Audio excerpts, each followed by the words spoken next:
Hello दोस्तों, आप सब कैसे हो? आप सभी का मेरे चैनल में स्वागत है। आज मैं आपके लिए एक लव स्टोरी की कहानी लाई हूँ जिसका नाम है किराए का मकान। स्नेहा अपनी आगे की पढ़ाई पूरी करने के बाद शहर आई थी। उसके घर के हालात बहुत अच्छे नहीं थे, लेकिन उसके पिता का सपना था कि स्नेहा पढ़ लिख कर कोई अच्छी सी नौकरी करे। इसलिए उसके पिता ने इधर उधर से पैसों का इंतजाम करके उसको शहर भेज दिया। लेकिन उसको शहर में कोई भी कमरा किराए पर नहीं मिला। इसलिए वो अपने शहर की एक दोस्त पूनम के घर चली गई। पूनम वैसे तो अपनी एक दोस्त के साथ शेयरिंग रूम में रहती थी, लेकिन उसकी दोस्त कुछ दिनों के लिए अपने घर गई हुई थी। इसीलिए पूनम ने कुछ दिनों के लिए स्नेहा को अपने पास रहने के लिए कह दिया और उसके लिए एक कमरा ढूंढने लगी। लेकिन उसको कोई कमरा नहीं मिला।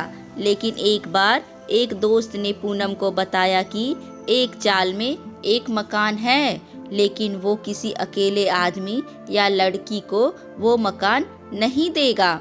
उस मकान मालिक की पहली शर्त ये है कि वो एक शादीशुदा जोड़े को ही मकान किराए पर देगा, क्योंकि उसने पहले किसी लड़की को पहले भी मकान किराए पे दिया था, लेकिन उसके घर में रोज एक नया लड़का उसको मिलने आया करता था।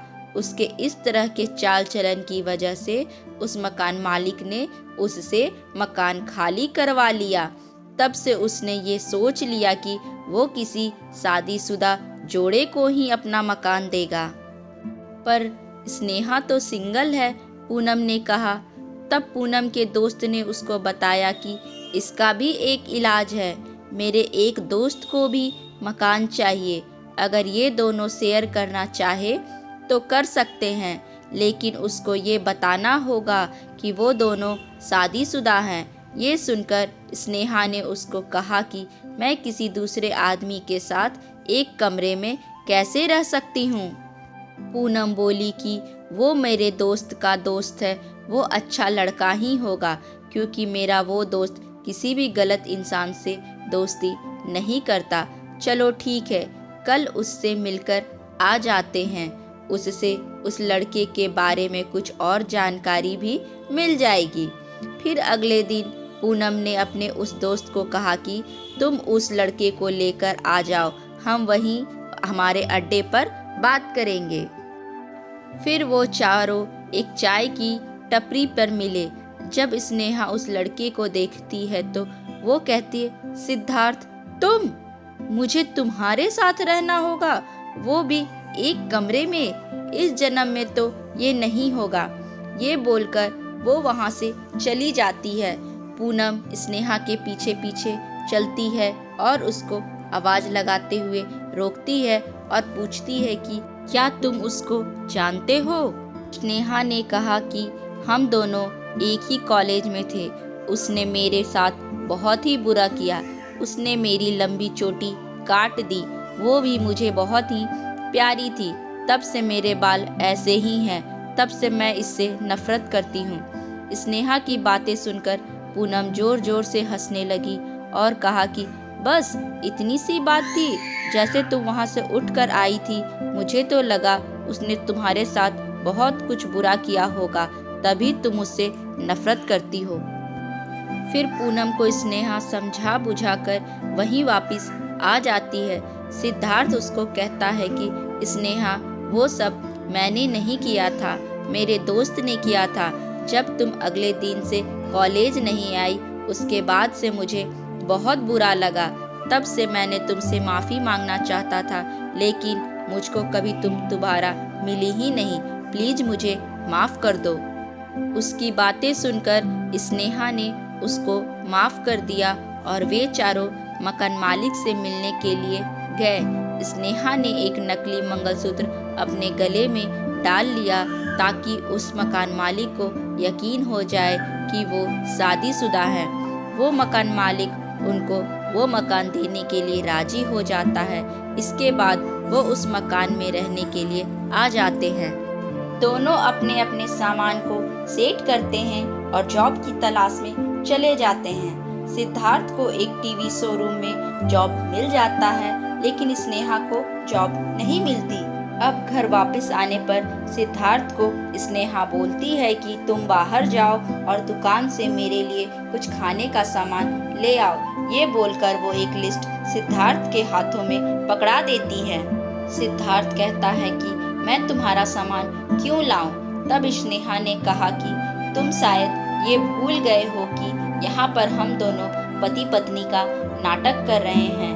अगर हम अपना सामान अलग अलग लाएंगे तो मकान मालिक को शक हो जाएगा, इसलिए मैंने तुमको कहा है, वरना मुझे कोई शौक नहीं है कि मैं तुझको कुछ काम बोलूं, समझे कि नहीं समझे। सिद्धार्थ सामान लेने बाहर चला जाता है और अपना सामान भी साथ में ले आता है। इसके बाद दोनों अपना अपना खाना बनाने बैठते हैं। स्नेहा कहती है कि पहले मैं अपना खाना बनाऊंगी, तुम बाद में बनाते रहना। स्नेहा ने आलू के पराठे बनाए। उनकी खुशबू से सिद्धार्थ का मन भी उसे खाने को कर रहा था, क्योंकि उसने कई दिनों से ढंग का खाना नहीं खाया था। लेकिन स्नेहा ने अपने लिए ही बनाए थे। अब स्नेहा ने कहा, अब तुम अपना खाना बना लो। तो उसने कहा, हाँ हाँ, मैं भी बनाता हूँ, मैं भी आज आलू के पराठे ही खाऊंगा। लेकिन जब उसने पराठों में आलू भरे और उसे बेलने लगा तो वो बेलन में चिपक रहे थे। कैसे भी करके उसने पराठों को बेल ही लिया, लेकिन वो पराठे कम और भारत के अलग अलग राज्यों के नक्शे ज़्यादा लग रहे थे। साथ में जब उसने तवे पर उन पराठों को डाला तो पूरे घर में धुआं धुआं ही कर दिया। सभी पराठे जलकर काले हो चुके थे। ये सब देखकर स्नेहा ने कहा, हाँ, आज तुम भी आलू के पराठे खाओगे, और जोर जोर से हंसने लगी। सिद्धार्थ ने मन ही मन में सोचा, आज तो खाने को मिले ये काले कोयले जैसे पराठे, और बेइज्जती हुई वो अलग। उसने फिर अपने काले कोयले जैसे पराठे खाने शुरू किए और कहा, वाह, भले ही दिखने में कितने भी बुरे हो, लेकिन खाने में बहुत ही स्वादिष्ट है। दोनों ने खाना खाया और अब उन दोनों में सोने के लिए युद्ध हो गया। वहाँ पर एक ही बेड था और दोनों को ही बेड पर सोना था। बस क्या था, स्नेहा ने मोर्चा पहले मार लिया और बेड पर सो गई। लेकिन सिद्धार्थ ने कहा, आज तो तुम ऊपर सो जाओ, कल रात को मैं बेड पर सोऊंगा। उसके बाद सिद्धार्थ नीचे सो गया। बेड पर सोकर भी स्नेहा चैन की नींद नहीं सो पा रही थी। सिद्धार्थ के घर घर करती खराटों की आवाज़ उसको सोने ही नहीं दे रही थी। उसने सिद्धार्थ को उठाया और कहा कि ये अपनी खराटों की आवाज़ का कुछ करो, वरना मैं करूँगी। तब सिद्धार्थ ने कहा कि ये सब तो नॉर्मल बात है, जब इंसान सोएगा तो खराटे तो आएंगे ही। स्नेहा ने कहा, मैं कुछ नहीं जानती, बस मुझे ये खराटे नहीं चाहिए। सिद्धार्थ बोला, अगर नहीं चाहिए तो बाहर सो जाओ, ये खराटे तो ऐसे ही आएंगे। स्नेहा बाहर तो नहीं जा सकती थी, इसलिए उसने जमीन पर जोर से पैर मारा और बेड पर सो गई। उसको पता था कि ये जानबूझकर बाहर सोने को कह रहा है। चलो, सोना तो पड़ेगा ही, ये सोचकर वो सो गई। अगले दिन सुबह दोनों की बाथरूम के लिए झगड़ा करने लगे। दोनों को ही जल्दी जाना था। सिद्धार्थ का तो काम पर जाना था और स्नेहा को अपना इंटरव्यू देने। आज उसको एक कंपनी में जॉब के लिए इंटरव्यू देने जाना था, इसलिए वो पहले जाना चाहती थी। लेकिन बाथरूम एक होने की वजह से फिर दोनों में झगड़ा हो गया। सिद्धार्थ अपने काम के पहले दिन ही लेट नहीं होना चाहता था, इसलिए वो जल्दी से बाथरूम में घुस गया और कुंडी लगा ली। इन सब से स्नेहा बहुत ही नाराज हो गई। सिद्धार्थ ने कहा कि आज उसका जॉब का पहला दिन है, इसलिए आज मैं लेट नहीं होना चाहता, लेकिन तुम चिंता मत करो, मैं 5 मिनट में बाहर आता हूँ। फिर वो जल्दी से फ्रेश होकर नहाकर बाहर निकला। स्नेहा बस उसको गुस्से में देखे जा रही थी। स्नेहा भी जल्दी ही बाहर आ गई और अपनी जॉब इंटरव्यू देने के लिए निकलने लगी। सिद्धार्थ ने कहा, तुम्हारा ऑफिस रास्ते में ही है, चलो साथ में चलते हैं। साथ में जाने से किराया भी आधा हो जाएगा। स्नेहा मान जाती है और दोनों एक ही ऑटो में चले जाते हैं। जब शाम को सिद्धार्थ वापस आता है तो स्नेहा घर पर ही मिलती है। सिद्धार्थ पूछता है कि क्या तुमको जॉब मिली? तब उस पर स्नेहा ने कहा कि नहीं, उन्होंने किसी की सिफारिश मांगी है और वो मेरे पास थी नहीं, इसलिए मुझे जॉब पर नहीं रखा। सिद्धार्थ ने कहा कि कोई ऐसा कैसे कर सकता है? उसने आगे कहा कि मेरे एक कलीग जो कि मुझसे सीनियर है, उसने कहा था कि हमारे ऑफिस में एक पोस्ट खाली है, तुम कहो तो मैं उनसे बात करता हूँ। तब स्नेहा ने कहा, देख लो ट्राई करके। स्नेहा ने कहा, खाना खा लो। सिद्धार्थ बोलता है, पर मुझे तो अभी खाना बनाना है। स्नेहा धीमी सी आवाज़ में बोली, मैंने बना दिया है। मुझे पता है कल से तुमने अच्छे से खाना नहीं खाया, इसलिए मैंने बना दिया। तुम खा लो, मैं बाद में खा लूँगी। तब सिद्धार्थ अपनेपन को दिखाते हुए बोला, चलो साथ में खाते हैं ना।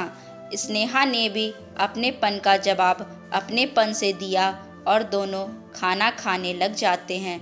अब उनके बीच की दूरियां धीरे धीरे कम होने लगी थी।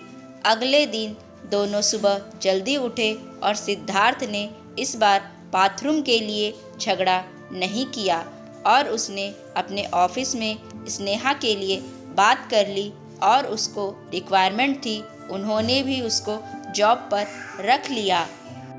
अब रोज़ दोनों साथ में ही ऑफिस जाते और धीरे धीरे उनकी दुश्मनी दोस्ती में और बाद में दोस्ती प्यार में बदल गई। स्नेहा जिस इंसान से इतनी नफ़रत करती थी, उसकी शक्ल भी नहीं देखना चाहती थी, आज वो उसके देखे बिना रह नहीं पाती थी। सिद्धार्थ भी उससे उतना ही प्यार करने लगा। स्नेहा हर महीने गांव में अपने पिताजी को पैसे भिजवा दिया करती थी और रोज़ अपने पिता से जो भी उसके साथ हुआ था वो शेयर किया करती थी, लेकिन उसके पिता ने उससे कभी गुस्से से बात नहीं की, क्योंकि उनको अपनी बेटी पर पूरा भरोसा था। यहाँ तक कि उसने अपने प्यार की बात भी अपने पिता से नहीं छिपाई। कुछ समय बाद स्नेहा के पिता ने सिद्धार्थ के माता पिता से बात करके उनकी शादी तय कर दी। कुछ समय बाद दोनों सच में शादी करके उसी किराए के मकान में रहने के लिए वापस आ गए। दोस्तों, आपको ये हिंदी लव स्टोरी किराए का मकान कैसी लगी? कमेंट करके ज़रूर बताइएगा और अगर अच्छी लगी तो शेयर भी कीजिए। Thank you. Thanks for watching my video. Please like करें एंड शेयर करें और हमारे चैनल पे नए हैं तो चैनल को सब्सक्राइब कीजिए और बेल आइकन को दबाइए ताकि हमारे अपलोड होने वाले वीडियो के नोटिफिकेशन आपको मिल सके।